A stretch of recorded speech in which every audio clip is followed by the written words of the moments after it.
Halo, apa kabar Anda semua? Semoga selalu dalam keadaan sehat walafiat, tetap semangat ya. Saya ajak Anda ngobrol lagi nih. Nah, Bung Rocky ini sekarang memang masih di Istanbul. Jadi kalau di sini siang itu di sana masih pagi ya. Bung Rocky selisih berapa jam ya sekarang Jakarta dengan Istanbul Iya, ya? empat setengah jam. Empat setengah jam ya. Oh, oke. Yes, Yes. oke. Jadi rada terlambat kita selalu on airnya ya karena memang awal harinya mulai lebih terlambat dari Jakarta. Oke, nanti kita akan putarkan buat Anda ceramah Bung Rocky di Istanbul ya. Tapi sekarang kita obrolin dulu soal Indonesia, Bung Rocky ya. Jadi ini ke Pak Jokowi akhirnya membantah soal ke Ibu Sri Mulyani mengundurkan diri sebagai Menteri Keuangan gitu. Tapi ini yang justru bahaya. Kenapa kalau Pak Jokowi membantah itu nggak mundur, berarti orang kemudian menafsirkan ya betul dong gitu. Apalagi kemarin Sri Mulyani itu hadir ke dalam rapat di istana gitu. Dia bungkam, dia tidak membantah, dia menyatakan saya masih kerja kok kata dia. Dia tidak membantah bahwa dia akan mengundurkan diri gitu. Iya, tentu Jokowi nggak ingin itu terjadi, karena itu kalau Pasti. terjadi Mm, itulah mm, langsung pemaksulan itu artinya kan. mm, Jadi faktor Sri Mulyani itu menentukan nasib Jokowi itu. Saya kira Jokowi sekarang disandra oleh dua menteri itu, Menteri PUPR. Keuangan Sri Mm, Mulyani mm. dan Menteri Pertahanan Prabowo. Oh, Hmm. Prabowo. Oke, oke. Ya, ya, ya, ya. Kan nggak mungkin lagi Jokowi itu tidak tidak menghendaki apa yang diinginkan Pak Prabowo kan. Mm, Jadi Pak mm, Prabowo akhirnya tahu bahwa hanya dengan menyandra Pak Jokowi, Pak Prabowo bisa satu putaran, kira-kira begitu. mm, mm, Walaupun yang diterangkan Jokowi itu satu putaran, untuk dia tidak, itu kekuasaan udah pindah tuh, dan Jokowi kelihatannya makin cemas tuh. Dia mm, mesti bantah isu mm, Sri Mulyani. Kenapa nggak tahu bilang Sri Mulyani? Suruh yang ngomong sendiri kan, mm, sehingga selesai. Kenapa mesti presiden yang ucapin itu? Itu artinya presiden membaca gelagat Sri Mulyani memang untuk hengkang. Jadi orang yang mengerti watak Sri Mulyani, saya mengerti dengan benar, dengan baik, dan dengan mm, sempurna watak Sri Mulyani itu, dia mm, bisa betul-betul dalam 2 jam udah dia selesaikan aja. Kan kita mau tagih itu justru karena kita kenal Sri Mulyani sebagai intelektual, hukum,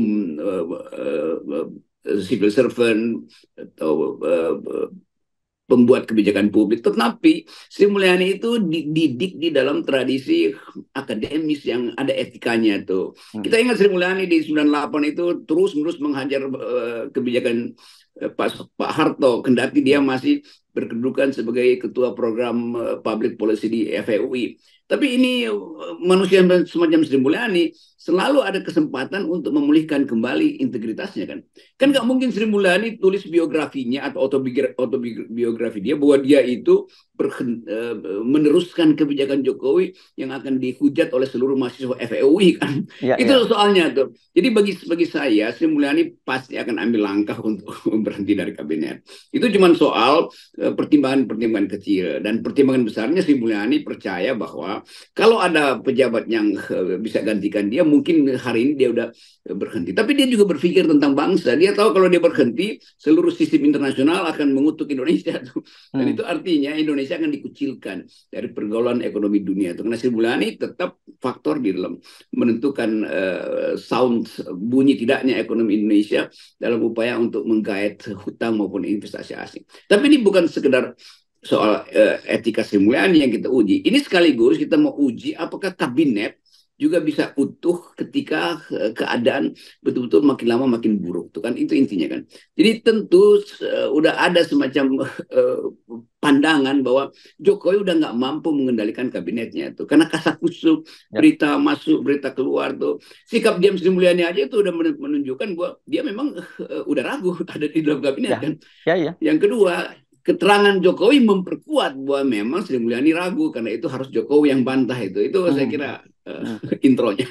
Ya, dan yang lebih lagi menjadi semacam pemahaman umum, kalau Jokowi menyatakan iya, itu berarti tidak. Kalau dia menyatakan tidak, berarti iya. Itu lebih gawat lagi tuh, Bung Rocky.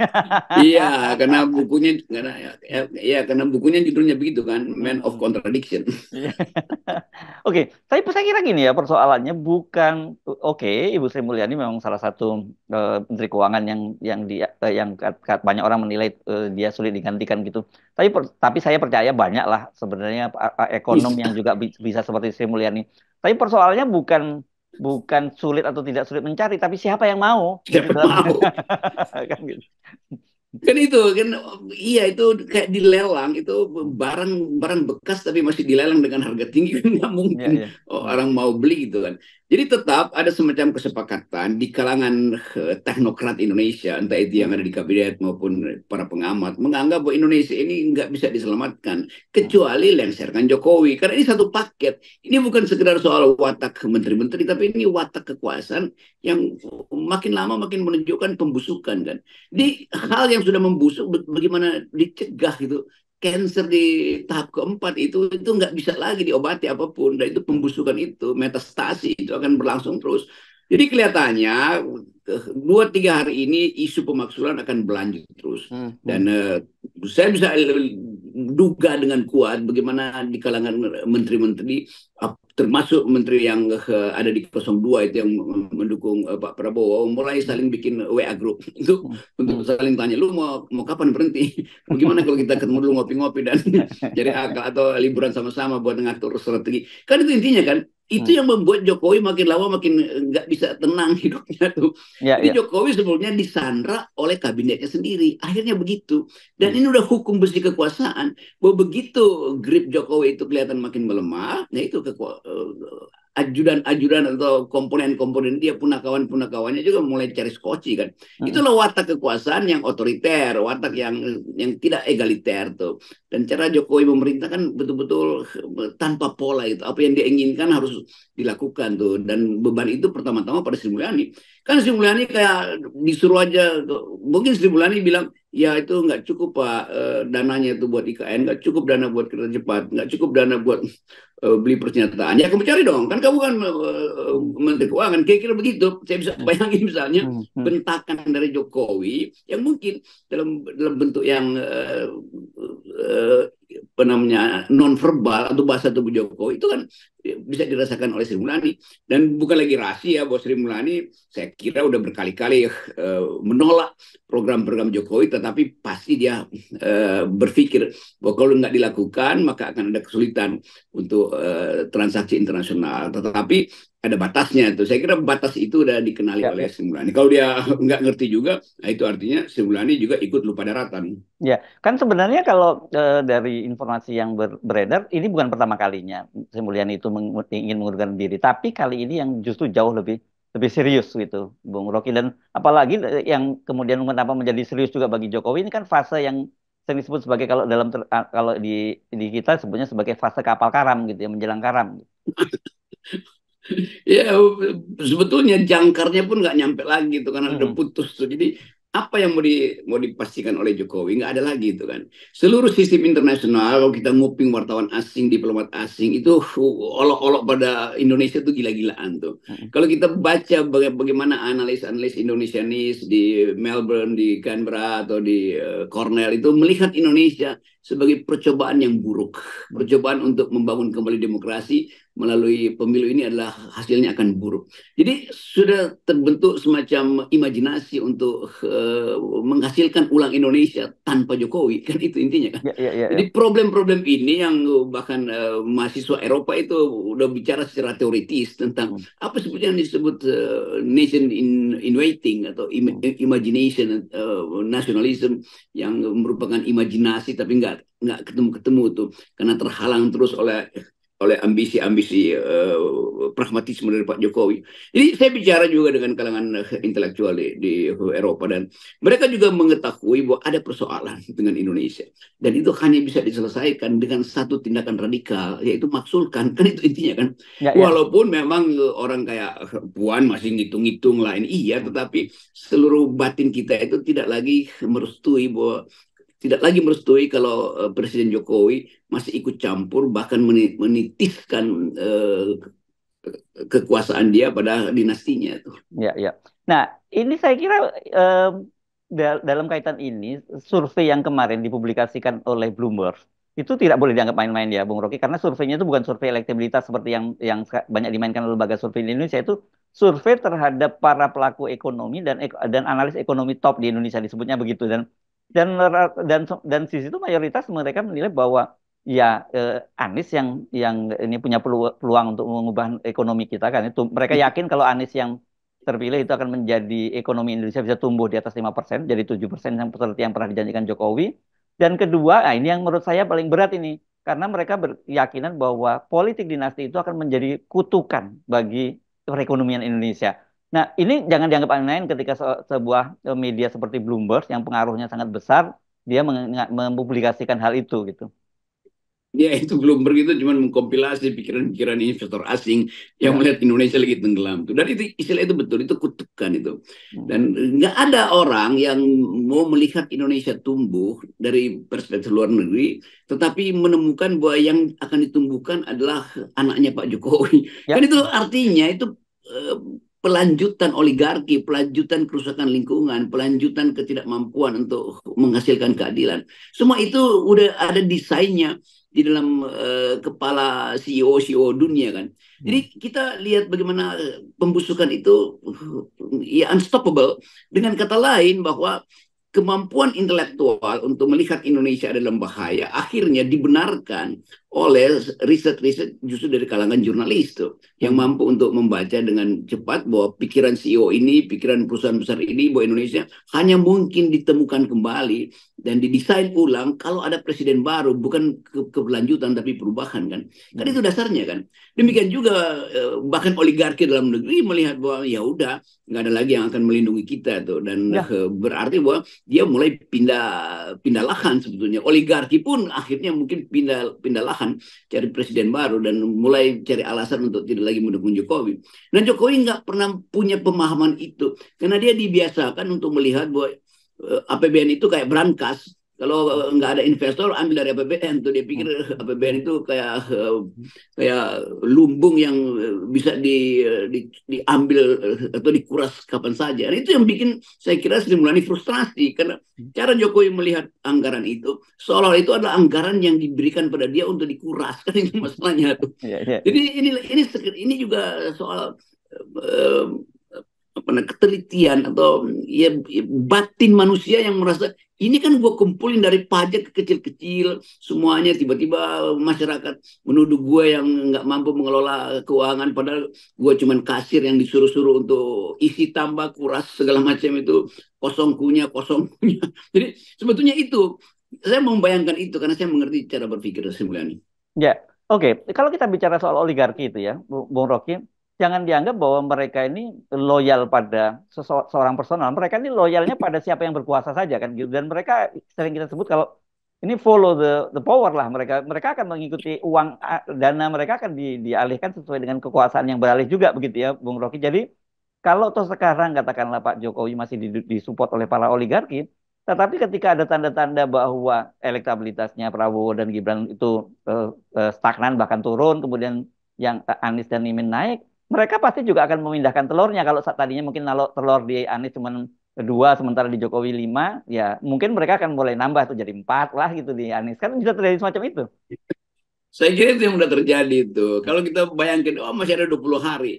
Per Hmm. hari ini oligarki stop memfeeding Jokowi, selesai Jokowi kan. Hmm. Kan Jokowi merasa bahwa itu feedingnya itu, aliran uang, aliran dukungan itu sampai 14 Februari akan makin lama akumulasi naik terus. Ikuti deret ukur itu, eksponensial naiknya itu. Hmm. Dan kita mulai lihat sekarang itu pelemahan tuh. Menghentikan aktivitas anak-anak muda yang pro Anies aja melalui apa namanya Penurunan uh, sinetron. dia itu Hmm. udah nggak mampu Jokowi.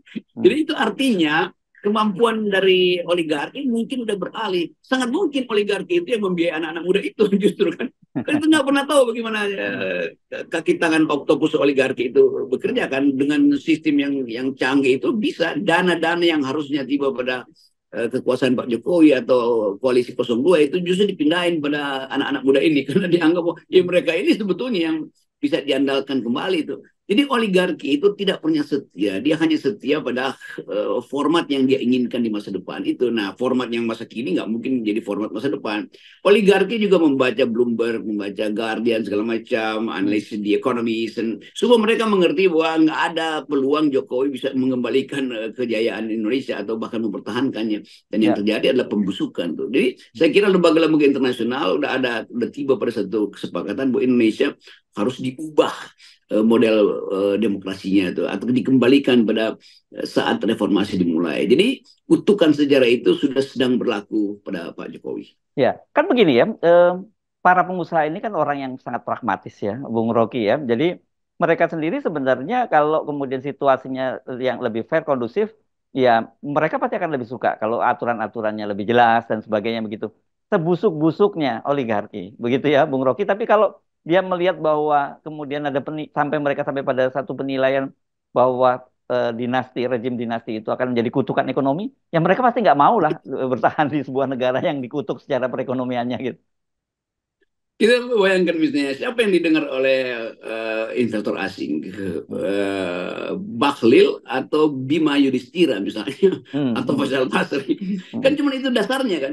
Ya. Semua konsultan asing itu mengikuti logika kritik ekonomi dari Bima Yudhistira dan Faisal Basri hari-hari ini misalnya Hmm. itu, Hmm. atau ya, teman lain lah yang ada dalam posisi oposisi. Kan nggak ada rumusnya dalam keadaan turbulensi politik luar negeri, terutama investor asing, tidak mendengar suara oposisi. Nggak ada di dalam sejarah Hmm. ketika mulai terjadi krisis, justru finansier dunia itu, investor-investor ini, pemodal-pemodal asing itu pasti nguping atau minta nasihat dari oposisi. Itu udah demand dari Amerika Latin sampai Afrika Selatan, begitu modelnya tuh. Nah, Ya, ya. Jokowi nggak paham itu tuh. Dia berpikir bahwa investor dunia itu masih mengikuti wawancara atau meminta informasi dari Bahlil. Itu ajaib itu kan. Jadi benar-benar ini un, tidak bisa kita pikirkan itu di unthinkable yang sedang berlangsung sekarang. Jadi Ya. kita terus mengatakan bahwa kapasitas Pak Jokowi memang sudah berakhir dan memang tidak cukup, bukan sekedar berakhir, memang tidak cukup untuk mengolah bangsa yang betul-betul sedang menumbuhkan harapan perubahan. Ya, jadi kalau kita bisa memprediksi ya, Bung Rocky, bisa saja terjadi sesuatu yang sama sekali tidak kita bayangkan. Kalau kalau Jokowi misalnya membayangkan satu putaran, bisa terjadi memang betul-betul satu putaran, tapi bukan lagi Prabowo dan Gibran yang menang gitu. Bisa sebalik entah satu, entah 01 atau 03 malahan gitu. Ya, kan bisa Iya, terjadi itu gitu ya. itu intinya. Ya.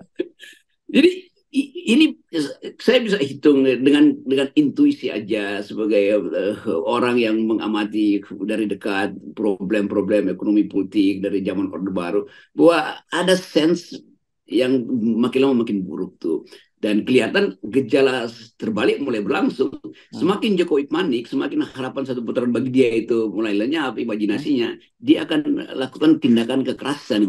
Cuma itu Hmm. kan. Kan nggak Hmm. ada rumus lain. Maka saya boleh bertaruh bahwa akan ada lagi penangkapan oposisi, akan ada lagi upaya untuk Hmm. menekan kampus segala macam itu. Tadi Hmm. saya baca bagaimana Oh, siapa dibubarkan, namanya, mahasiswa dibubarkan di mahasiswa Parepare. Ya, di ya. Palembang. Hmm. Itu dua ketua BEM ada di situ dibubarin. Hmm. Ini konyol itu. Jadi kita lihat bagaimana aparat memang sudah diperintahkan, di order untuk membungkam lagi oposisi itu. Tapi itu nggak mungkin karena ini akan masuk ke mana-mana itu melalui sosial media. Jadi percuma itu menahan banjir. Mending mulai belajar berenang, Pak Jokowi. Ya, ya ini kan sama dengan menurunkan videotron gitu ya. Dan anak-anak ini kalau Iya. dicegah untuk berkumpul, misalnya lewat kan mereka bisa lewat daring, bisa lewat macam-macam platform yang bisa mereka lakukan dan konsolidasinya kan terus berjalan gitu. Kita mulai dengan peristiwa 800 kampus Jakarta itu tiba-tiba dalam satu hari turun ke jalan anti dinasti.